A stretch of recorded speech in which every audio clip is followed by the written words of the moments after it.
And we're on the air in 3, 2, 1. Speedy TV, live from the National Veterans Wheelchair Games, a service of Paralyzed Veterans of America.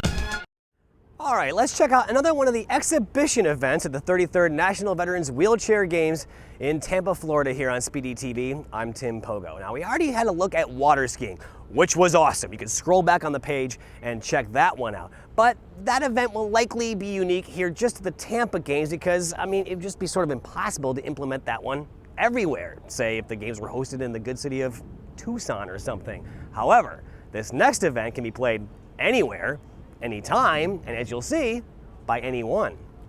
Love 15. Okay, first up, here's Paul Walker, an Army vet from not too far away here in Florida, right? You're one of the U.S. National Wheelchair Coaches, correct? That is correct. Yeah, I'm one of the USTA National Coaches for wheelchair tennis here in the United States. I've been doing that for, well, I guess about 9 years. I coached the women for quite a few years, and most recently the juniors program is kind of where I'm focusing my coaching efforts. Really excited about that. We're trying to keep wheelchair tennis strong and thriving in the United States, and with the juniors program, we're looking to kind of get some new blood in there and the future of U.S. wheelchair tennis. Tell us about today. So it's kind of half instructional, half sort of friendly competition for some guys, right? Yeah, I think we had about 40 veterans out here, roughly speaking, you know, that crossed over all spectrums of abilities with their tennis background. Some that have played before, some that have never played before, some that have played only since they've been injured, you know, really ran the spectrum. And so we were trying to offer a little bit of everything. Total beginner tennis, hey, this is a new sport to you, let's introduce it from the ground up. Hey, this is new maybe in wheelchair for you used to play before, now you've maybe had an injury or something that's put you in a wheelchair, and so now you're going to try wheelchair tennis, so you're new to that, so we offered that kind of opportunity. And then there were some veterans here today that have had a little experience at playing some wheelchair tennis already, and we were able to let them get a crack at a little bit more on the competitive side, because we know at the National Veterans Wheelchair Games, it's all about the competition, who's going to come home. But in the future, you know, this is currently not a medal sport in the Veterans Games, and we want it to be. It's a great sport. It lends itself to great competition, and so hopefully as this continues to grow and become more a part of the Veterans Games, it'll be a medal sport down the road. That's what we're looking for. Is there much variation in the adaptive version of tennis than tennis, or?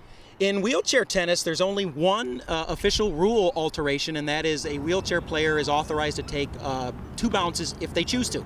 So they can play the ball out of the air as a regular tennis player would volley a ball, or off of 1 bounce as an able-bodied player would, or if they choose to, use 2 bounces. And that's just because of our little mobility impairment that we have by using the chair. We're just a little slower, so sometimes that second bounce is just what we need to track a ball down or get to a ball and put it back in play.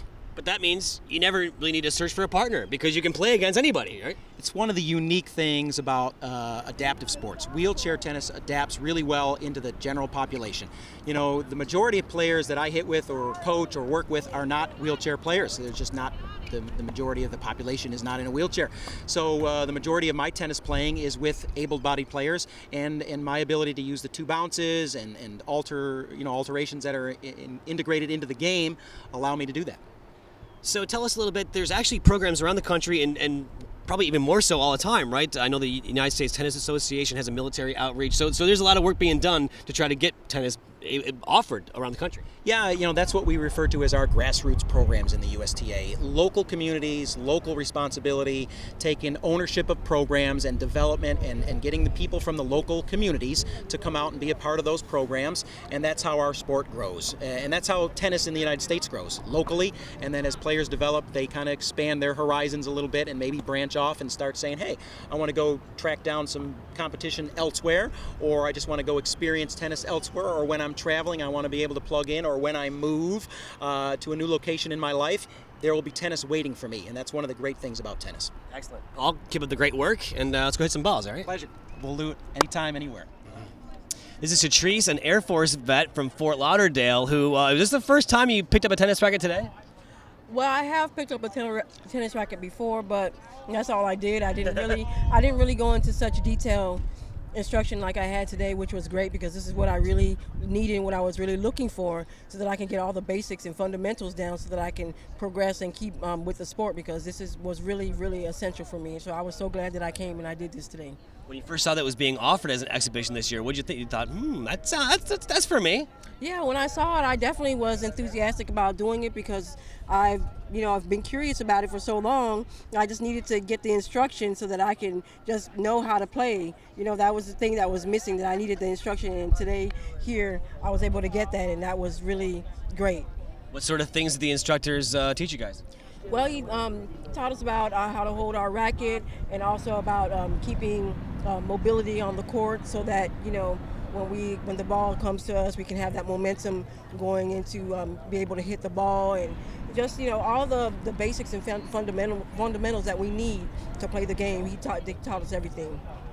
So what do you think, a new hobby for you or what? Yes, definitely. I would definitely like to continue with the sport, and I'm going to do this when I get back home, definitely. Therese, thanks for hanging with us. Thank you for your service, and good luck the rest of the game. Thank you very much.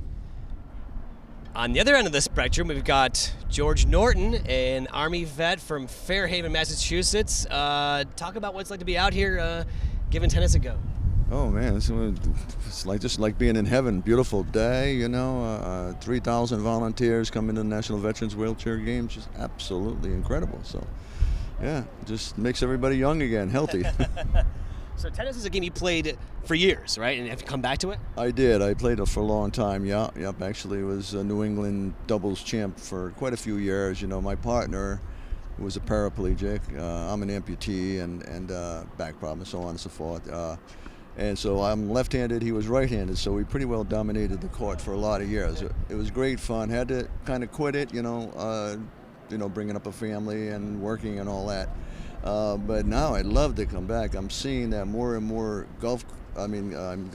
more tennis establishments are starting to allow more people with disabilities, to get in and out of the buildings and the courts, and that's wonderful. It's a great venue. I mean, like I said, I'm 70 years old. I mean, I look 70, but I got a body a lot younger, and I think that for the PVAs to sponsor me a lot of years, and to get back into good shape, good health, and I try to share that with younger people, to keep going, man. Say 70, people are, whoa, if you have it in your heart, keep going. I mean, if you love someone, why would you ever leave them? If you love sports, why would you ever leave? And that's my message, I hope. You certainly weren't hitting the ball like a 70-year-old, I'll tell you that much. We were watching you. Were there many adjustments to the playing tennis from before you were injured and after you're injured, or is it's pretty much the same stroke no matter what, right? Yeah, well, a lot of people don't agree with this here, but, I think in a chair you really have an advantage if you're in a wheelchair. And I'll say that the reason for that is like you get two bounces, so that is a good advantage. But another thing is that you're on eye level, and so I've noticed, even in table tennis, when you're sitting here on eye level, when you're high, there's an equilibrium difference. So when you're on the same level as the ball, you actually can see what your opponent is doing much, because that's really what you're looking at, the ball, and the ball is in the same areas where your opponent is, and it just seems like it's so much better of an advantage. And I'd like to pass that message on, so it gives you a positive thought, and I believe it to be totally true. Would you like to see tennis, after the smashing success today, this event, to be an actual medal event here at the Games? Oh, totally. I mean, just all you got to do is look out over here and see everybody smiling, having one heck of a good time. And, I've played wheelchair basket over the years. I've played, softball, and that's great. But, tennis is unique in that it's a different culture. Same as, like basketball's a different culture, and softball is a different culture, but this is a very, very different culture, and the people are wide open. Not that they're not in other sports, but people are wide open in tennis, and they're there to help you. And so, don't be afraid, whoever, to accept the help, because you're going to grow, in this game in a hurry, because they know what they're talking about, and that's my message, and that's my story, and I'm sticking to it. George, thanks for spending some time with us. Thanks for your service. Yes. And good luck the rest of the games. My honor. Thank you very much. Speedy TV, live from the National Veterans Wheelchair Games, a service of Paralyzed Veterans of America. We're hanging with United Concordia Dental. Here's Sharon Duke. Welcome to the Games. It's your third year now, you said, right? It is our third year sponsoring the game, so we're very excited to have been part of this for the last 3 years and to continue that tradition. How'd you guys get involved in the first place? Actually, we were approached by one of our consultants in the DC area and asked if we would be interested, and as soon as we learned about the games, we knew we were immediately interested in being a sponsor. We've actually been part of the military community since 1996, administering dental programs for the military and their families. So you're asking, you're like, duh, no brainer, right? This is a natural progression for us to move into the VA space, yes, absolutely. And it makes sense for you too, right? You were Air Force? It does. I'm retired Air Force, so yes, this is close to my heart. Absolutely, yes. What sort of stuff have you got on display here? Oh gosh, being a dental company, we bring the normal dental fare, the toothbrushes and the floss. We actually have some hand sanitizer because we do know that's important at the games as well. One of the things that we noticed is a lot of the folks in our company are dog lovers. We just love animals. So we wanted to bring something for the dogs, for the service dogs. So we brought special dog biscuits, dog bones for the dogs. So that was important to us too. Taking care of those guys too. We are.